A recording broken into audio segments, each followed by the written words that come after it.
এখান থেকে যেমন আমরা এসএসকেএম হসপিটালে 100টি নতুন বেডের ব্যবস্থা করলাম, সাথে সাথে এর আগে কলকাতার সমস্ত স্টেট হসপিটালে যাতে একটা রোগীও রেফার না হয় তার জন্য আমরা একটা সমন্বয় করেছি।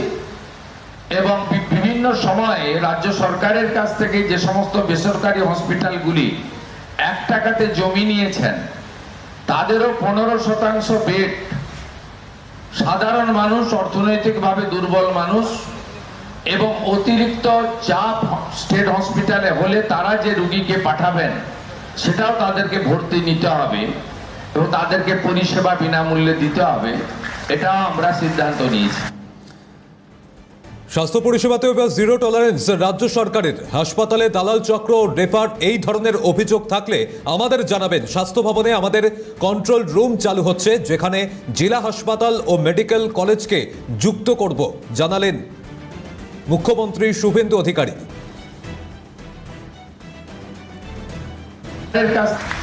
দালাল চক্র, মুমূর্ষ রোগীকে রেফার, এই ধরনের অভিযোগ থাকলে আপনারা আমাদের করবেন। স্বাস্থ্য ভবনে একটি আমাদের কন্ট্রোল রুম চালু হচ্ছে 24 ঘন্টার জন্য, যেখানে আমরা আপাতত ডিস্ট্রিক্ট এবং ডিস্ট্রিক্ট হসপিটাল, মেডিকেল কলেজ তাকে যুক্ত করব, যেখানে লাইভ মনিটরিং হবে। হসপিটালে দালাল চক্র আছে কিনা, হসপিটালে ডাক্তারবাবুরা আছেন কিনা, রোগীরা বেডে আছেন না অন্য জায়গায় আছেন, হসপিটালের মধ্যে কুকুর বিড়াল ঘুরে বেড়াচ্ছে কিনা, হসপিটাল নোংরা কিনা, এটা আমরা সরাসরি দেখব। তার জন্য আমরা পেশাদার লোকজনকে রাখছি এবং জিরো টলারেন্স। নিশ্চিন্ত থাকুন আপনারা, ইতিমধ্যে কলকাতা মেডিকেল কলেজের একটি মুমূর্ষ রোগীকে রেফার করার জন্য এমএসভিপি কে সাসপেন্ড করা হয়েছে। আমরা আপনাদেরকে বলবো, আপনাদের সরকার আপনাদেরকে মানবিক হয়ে যে দায়বদ্ধতার জন্য আপনি কাজ করছেন সেই কাজ আপনি করবেন, সরকারকে সহযোগিতা করবেন, সরকারও আপনাদেরকে সহযোগিতা করবে। এটাই ছিল আমার বক্তব্য। একেবারে এই মুহূর্তে এই বিষয়ে আরো বিস্তারিত আলোচনা করবো আমাদের সঙ্গে নিউজরুম থেকে আমাদের এডিটর ভাস্কর দত্ত রয়েছেন। ভাস্কর, এই মুহূর্তে এই যে স্বাস্থ্য পরিকাঠামো নিয়ে আমরা দেখতে পেয়েছিলাম গত 15 বছরের সরকারের আমলে একাধিক সময় একাধিক বিষয় তো প্রশ্ন উঠেছে, কিন্তু এবার সেটা আর হবে না। স্বাস্থ্য পরিষেবায় বিভিন্ন যে বিষয়গুলিতে আগে যে ব্যবস্থা নেওয়া হয়নি, এবার তাতে জিরো টলারেন্স নীতি নিচ্ছে রাজ্য সরকার। একাধিক বার্তা দিলেন মুখ্যমন্ত্রী শুভেন্দু অধিকারী, তোমার মূল্যায়ন? দেখো সৌম, এই বিষয়ে কোনো সন্দেহ নেই, মুখ্যমন্ত্রী শুভেন্দু অধিকারী যে বার্তাটি আজকে দিয়েছেন সেই বার্তাটি যে রাজ্যের সাধারণ মানুষের কাছে ভরসা যোগাবে এ বিষয়ে কোনো সন্দেহ নেই। তুমি যেটা এক্ষুনি বলছিলে যে পূর্বতন যে সরকার ছিল সেই সরকারের ওপরে এক নয় একাধিক অভিযোগ আমাদের সামনে এসছে যে রেফার রোগে আক্রান্ত হয়ে রোগীর মৃত্যু পর্যন্ত হয়েছে, এবং সেটা সরকারি হাসপাতাল টু সরকারি হাসপাতাল। এই হাসপাতাল কখনো আরজিকর থেকে এনআরএস, এনআরএস থেকে মেডিকেল, মেডিকেল থেকে এসএসকেএম, আবার এসএসকেএম থেকে এনআরএস, এরকম, কিংবা বাঙুর থেকে এসএসকেএম, এসএসকেএম থেকে মেডিকেল। রুগীকে নিয়ে তার পরিবার হয়রানির শিকার হয়েছে দীর্ঘ সময় ধরে। এবার মুখ্যমন্ত্রী বলছেন যে জিরো টলারেন্স, এ বিষয়ে আর কোনো টলারেন্স করা হবে না। অর্থাৎ কোনো হাসপাতাল যদি কোনো রুগীকে শুধুমাত্র তাদের ইচ্ছে অনুযায়ী তারা দেখবে না বলে রেফার করে দিচ্ছে, এটা যদি ঘটনা ঘটে থাকে তাহলে তার বিরুদ্ধে উপযুক্ত ব্যবস্থা নেওয়া হবে। এটা কিন্তু পরিষ্কার করে মুখ্যমন্ত্রী শুভেন্দু অধিকারী বলে দিয়েছেন, এবং সেটা যে করা হবে তার নির্দেশে এই ঘটনার সঙ্গে সঙ্গে মেডিকেল কলেজে অলরেডি একজনকে সাসপেন্ডও করে দেওয়া হয়েছে এই রেফার রোগের কারণে। খুব স্বাভাবিকভাবে এই রেফারটা কিন্তু কোনো রোগ নয় সৌম, রেফারটা কোনো রোগ নয়, রেফারটা রোগে পরিণত করা হয়েছে। আমাদের এই বাংলার চিকিৎসা পরিষেবার যে নীতি সে রীতিনীতির জায়গায় দাঁড়িয়ে রেফারটাকে একটা রোগে পরিণত করা হয়েছে। রেফার কখন করা হয়?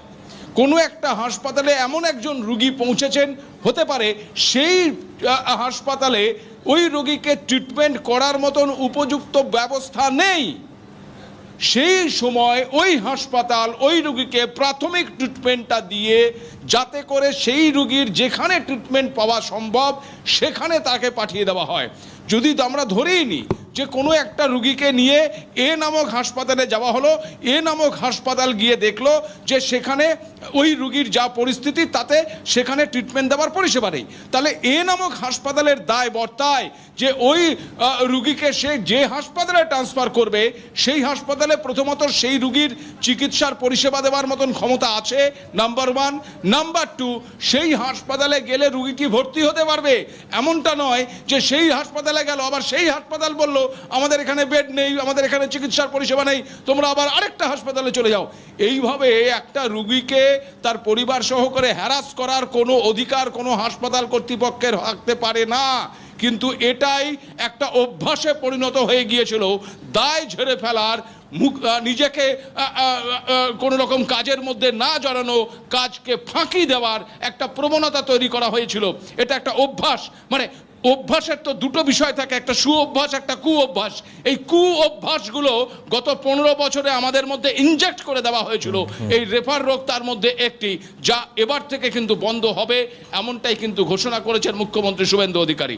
সোম, এবং এই জায়গায় আমরা দেখেছি যে তোমার মনে থাকবে আরজি করের ঘটনা যখন ঘটলো তারপর তো বেশ কিছু পদক্ষেপ তৎকালীন মুখ্যমন্ত্রী মমতা বন্দ্যোপাধ্যায় নিয়েছিলেন, কিন্তু তার বাস্তবায়ন আমরা হতে দেখিনি। পদক্ষেপটা শুধু মানে এই সাংবাদিক বৈঠক করে নিতে দেখা গিয়েছিল, কতটা সেটা বাস্তব হয়েছে সেটা দেখতে পাওয়া যায়নি। এবং তারপরে পরবর্তীতে বিভিন্ন সময় বিভিন্ন হাসপাতালগুলি থেকে আমরা এই যে রেফার রোগ বিশেষ করে দেখেছি, আমরাও তো দেখিয়েছি যে দালাল চক্র কিভাবে চলতো হাসপাতালগুলিতে, কখনো অভিজ্ঞদের নামে বা কখনো আমরা দেখতে পেয়েছি আরজি করের যে চিকিৎসক যারা এই অভিযুক্ত ছিল সেই দিনকার ঘটনায় তাদের বিরুদ্ধে নানান রকম অভিযোগ সামনে এসেছে, সন্দীপ ঘোষের নামে অভিযোগ এসেছে, কিন্তু নিজেদের লোক বলে তখন সরকার সেই ব্যবস্থাটা নেয়নি। একেবারেই সোম, দেখো হাতি দেখেছো, হাতির কিন্তু দুটো দাঁত থাকে। আমরা যে দাঁতটা একেবারে বাইরে থেকে দেখতে পাই ওটা হচ্ছে হাতির দেখানেকা দাঁত, অর্থাৎ ওই দাঁত দিয়ে কিন্তু হাতি খায় না, খাওয়ার কাজে ওই দাঁত লাগে না, হাতির খাওয়ার দাঁতটা থাকে ভেতরে। তো এবার ঘটনা হচ্ছে যে পূর্বতন সরকার অনেক কিছুই বলেছিল, অনেক কিছুই তারা করবে বলেছিল, কিন্তু হয়েছে কি? উত্তরটা রাজ্যের মানুষ খুব ভালো করে জানে। আরজি কর ঘটনার কথা তুমি উল্লেখ করলে, জুনিয়র ডাক্তারদের সঙ্গে যে মিটিং, সেই মিটিংয়ে পরিষ্কার এটা বলা হয়েছিল যে কোন হাসপাতালে কত বেড ফাঁকা আছে, কি আছে। এখান থেকে এই ভাস্কর এই মুহূর্তে আমাদের সঙ্গে জুনিয়র চিকিৎসক আসফাকুল্লাহ নাইয়া রয়েছেন, তোমার প্রশ্ন। স্বাগত আপনাকে স্যার। আজকে মুখ্যমন্ত্রী পরিষ্কার বলছেন রেফার রোগ এবং দালাল চক্র হাসপাতাল থেকে সরাতে হবে এবং এর ক্ষেত্রে জিরো টলারেন্স, কোনোভাবেই এটাকে টলারেট করা হবে না। আপনি কিভাবে দেখছেন? প্রথম প্রশ্ন হচ্ছে, সত্যি কি হাসপাতাল থেকে এই রেফার রোগ আর বিশেষ করে দালাল চক্র সরানো সম্ভব? দেখুন, যদি এরকম প্রশ্ন হয় তাহলে উত্তর অবশ্যই সম্ভব, এবং এই সম্ভবের সম্ভাবনা দেখা যাচ্ছে। মুখ্যমন্ত্রী নিজে মুখে বলছেন, মানে একটা পজিটিভ ভাইব নিয়েই আমাদেরকে দেখতে হবে এবং আশা করছি এটা হবে। কিন্তু যেটা মূল প্রশ্ন এখানে যে কিভাবে হবে, কিভাবে হওয়ার যদি আপনারা বিশ্লেষণ করি আমরা, তাহলে দেখতে হবে যে পরিকাঠামো, যে জায়গা থেকে পেশেন্টগুলো রেফার হয় এমন নয় যে বিনা কারণে রেফার হয়। রেফার হওয়ার নির্দিষ্ট কারণ থাকে এবং সেখানে যথাযথ পরিকাঠামো না থাকার জন্য ওখানে ডিউটিরত যে সমস্ত চিকিৎসক এবং নার্স থেকে শুরু করে স্বাস্থ্যকর্মী, তারা ওই ম্যানেজমেন্টের পরিকাঠামো তাদের কাছে থাকে না বলেই কিন্তু রেফার করে। হ্যাঁ, কিছু ক্ষেত্রে অবশ্যই সেখানে দালাল রাজের একটা ব্যাপার থাকে এবং কিছু ক্ষেত্রে একটু অবহেলাও থেকে যায়। তো আমার মনে হয় এই ব্যাপারগুলো কড়াকড়িভাবে যদি পদক্ষেপ নেওয়া হয় এবং সেই সঙ্গে পরিকাঠামোগত দিক থেকে। আসফাকুল্লাহ, এখানে আমি একটু সম্ভবত যোগাযোগ বিচ্ছিন্ন হয়েছে ভাস্কর, যোগাযোগ বিচ্ছিন্ন হয়েছে।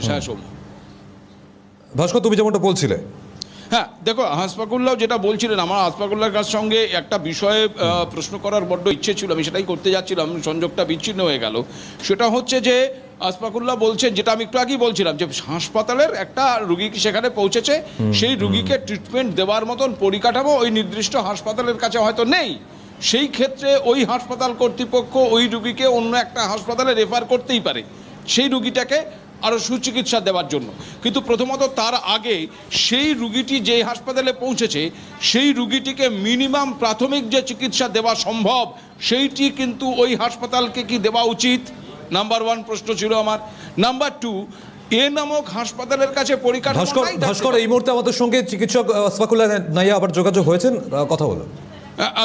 আসফাকুল্লাহ স্যার, আমি আপনাকে যে প্রশ্নটা করতে চাইছিলাম যে আপনি যেটা বলছিলেন যে কোনো একটা হাসপাতালের যদি পরিকাঠামো না থাকে তাহলে সেই হাসপাতালটি কোনো একজন রুগীকে অন্য একটা হাসপাতালে রেফার করে। আমার এখানে একটা প্রশ্ন, অবশ্যই কোনো একটা হাসপাতালে যদি তার পরিকাঠামো না থাকে ওই রুগীর যা অবস্থা তাকে ট্রিটমেন্ট করার মতন সে রেফার করতে পারে, কিন্তু সেখানে প্রথম প্রশ্ন হচ্ছে যে প্রাথমিকভাবে ওই হাসপাতালের ওই রুগীকে চিকিৎসা দেওয়াটা কি জরুরি নয়? 1, 2, ওই হাসপাতালটি ওই রুগীকে সঠিক পরিকাঠামোযুক্ত যে হাসপাতালের কাছে পৌঁছচ্ছে পরবর্তীতে ওই হাসপাতাল যদি আবার ওই রুগীকে অন্য হাসপাতালে রেফার করে তাহলে তো এই রেফারের কোনো মানেই রইল না। তাহলে কি এটা করা উচিত নয় যে আমি কোনো একটা হাসপাতালে পাঠাচ্ছি তাহলে সেই হাসপাতালে গিয়েই রুগীটা ভর্তি হতে পারে, এটা সুনিশ্চিত করেই তাহলে তাকে আমি পাঠাচ্ছি? একদমই ঠিক, এটা সুনিশ্চিত করা দরকার এবং এই সুনিশ্চিত করার দায়িত্ব শুধুমাত্র চিকিৎসক এবং স্বাস্থ্যকর্মীদের ঘাড়ে চাপিয়ে দিয়ে যদি করতে চাওয়া হয় তাহলে এই যে উদ্দেশ্য সেই উদ্দেশ্য সাধন হবে না। কারণ একজন চিকিৎসক যেভাবে তারা চিকিৎসা করে যান এবং এমন নয় যে একজন পেশেন্ট আসছে তাকে রেফার করে দিয়ে বাকি চিকিৎসক অন্য কাজ করছে না, বসে আছে। কারণ আপনি যদি প্রান্তিক বা প্রাইমারি হসপিটাল থেকে শুরু করে ব্লক প্রাইমারি হসপিটালে যান তাহলে দেখবেন পেশেন্টের ওভারলোড অনেক বেশি। সেখানে একটা পেশেন্টকে রেফার করার পরে সেই পেশেন্টটা যথাযথভাবে অন্য জায়গায় গিয়ে ট্রিটমেন্ট শুরু হচ্ছে কিনা সেটা দেখার দায়িত্ব যদি প্রশাসনিকভাবে কোনো স্বাস্থ্যকর্মী থেকে শুরু করে কোনো নতুন কর্মী নিয়োগ করে এটাকে মনিটর করা হয়, আমার মনে হয় যে উদ্দেশ্য সেই উদ্দেশ্যটা সাধন হবে। শুধুমাত্র চিকিৎসকের ঘাড়ে আমার মনে হয় না বন্দুক চাপিয়ে এই উদ্দেশ্য সাধন হবে। কিন্তু এটাও ঠিক যে চিকিৎসকদের একটা দায়িত্ব আছে রোগীকে কোথায় চিকিৎসা হলো না হলো সেটা দেখার।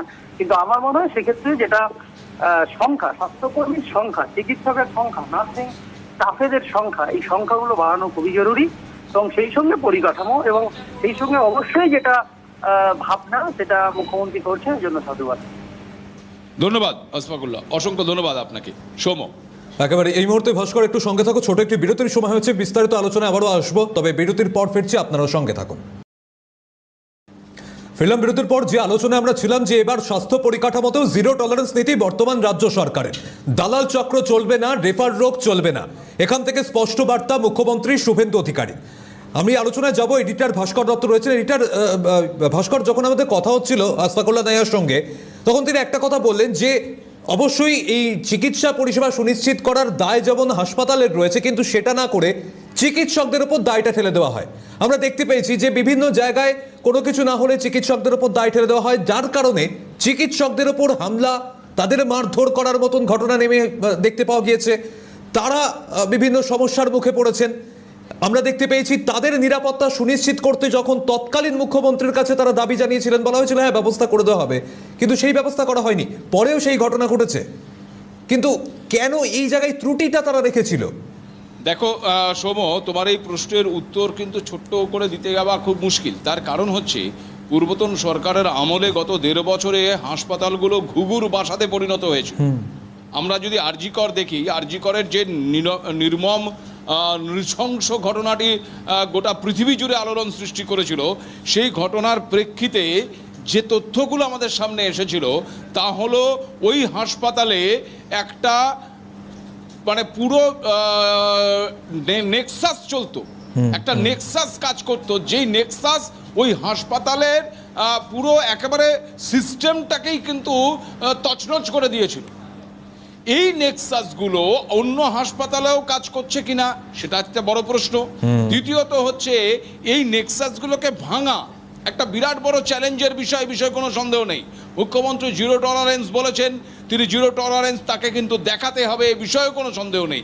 তার কারণ এই নেক্সাসগুলোর শেকড় এতটাই গভীরে, তাকে উপড়ে ফেলাটা কঠিন কাজ। প্রথমত এই ধরনের পরিষেবা প্রদান করতে গেলে এই নেক্সাসগুলোর শেকড় থেকে উপড়াতে হবে, এক। দ্বিতীয়ত হচ্ছে খুব স্বাভাবিকভাবে পরিকাঠামো উন্নয়ন। ভাস্কর, এই মুহূর্তে আমাদের সঙ্গে বিজেপি বিধায়ক ইন্দ্রনীল খান রয়েছেন, তোমার প্রশ্ন ভাস্কর। আরেকবার একটু শুনবো। এই মুহূর্তে আমাদের সঙ্গে বিজেপি বিধায়ক ইন্দ্রনীল খান রয়েছেন। ইন্দ্রনীল দা, স্বাগত আপনাকে আমাদের আজকের এই নিউজে। সেই জায়গায় দাঁড়িয়ে ইন্দ্রনীল দা, আপনার কাছে আমার প্রশ্ন যে একটু আগে আমরা যে বিষয়টা নিয়ে কথা বলছি সেটা হচ্ছে শুভেন্দু অধিকারী মুখ্যমন্ত্রী আজকে তিনি পরিষ্কার বলেছেন যে হাসপাতালের রেফার রোগ আর ওই দালাল চক্রকে সরাতে হবে, জিরো টলারেন্স। অত্যন্ত শুভ উদ্যোগ, এ বিষয়ে কোনো সন্দেহ নেই। আশফাকুল্লাহকে আমরা ধরেছিলাম চিকিৎসক, তিনি বলছেন যে শুধু ডাক্তারদের ওপরে দায় চাপালে হবে না, এটা অন্যদেরও দায় নিতে হবে, প্রশাসনকে দায় নিতে হবে, সরকারের পরিকাঠামো উন্নয়নের দিকে নজর দিতে হবে। আপনি কিভাবে দেখছেন? দেখুন, দীর্ঘদিন ধরে আমাদের পশ্চিমবঙ্গের যে স্বাস্থ্য ব্যবস্থা, যিনি স্বাস্থ্যমন্ত্রী ছিলেন মমতা বন্দ্যোপাধ্যায়, যিনি মুখ্যমন্ত্রীও ছিলেন, এবার তিনি শুধুমাত্র 300টা বিল্ডিং তৈরি করেছেন। হ্যাঁ, বিল্ডিং গুলো সরকারি, কেন্দ্র সরকারের টাকায় করেছেন, রংগুলো কেন্দ্র সরকারের টাকায় করেছেন, কিন্তু এই 300টা রং করে শুধু মিডিয়া ইভেন্ট করেছেন। তারপরে সেখানে ভেতরে না চিকিৎসক পাঠিয়েছেন, নার্স পাঠিয়েছেন, না মেডিকেল কোনো ফেসিলিটিস, ইনফ্রাস্ট্রাকচার বা বিভিন্ন প্যারামেডিক্স স্বাস্থ্যকর্মী তা পাঠিয়েছেন। যেগুলো প্রয়োজনীয় সেটা না করে শুধুমাত্র টিপে কাটা ছাড়া আর কিছু করেন। তাই জন্য এখন নিজেরা বিল্ডিং গুলোর অধিকাংশ জায়গায় ভেতরগুলো ফাঁকা রয়ে যাচ্ছে। তো সেই পরিস্থিতিতে এখনই তার জন্য স্বাস্থ্যকর্মী, চিকিৎসক, নার্স এবং বিভিন্ন স্বাস্থ্যকর্মী আছে তাদের রিক্রুটমেন্টের উপর জোর দিচ্ছেন সম্মানীয় মুখ্যমন্ত্রী শুভেন্দু অধিকারী মহাশয়। সেই মর্মে নির্দেশও দিয়েছেন স্বাস্থ্য দপ্তরকে।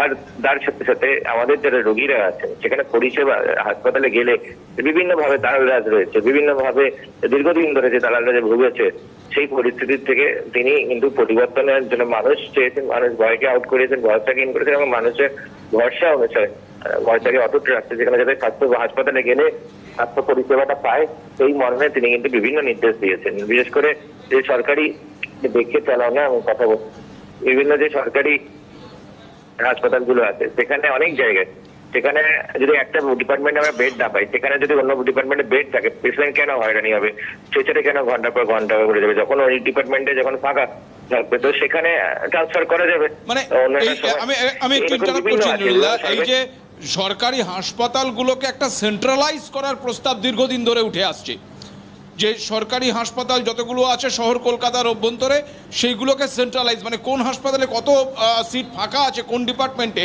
সেটা অ্যাট এ গ্লান্স দেখতে পাওয়া যাবে এবং সেটা সাধারণ মানুষও দেখতে পাবে। এরকম কি কোনো সিস্টেম কি করা যায় না?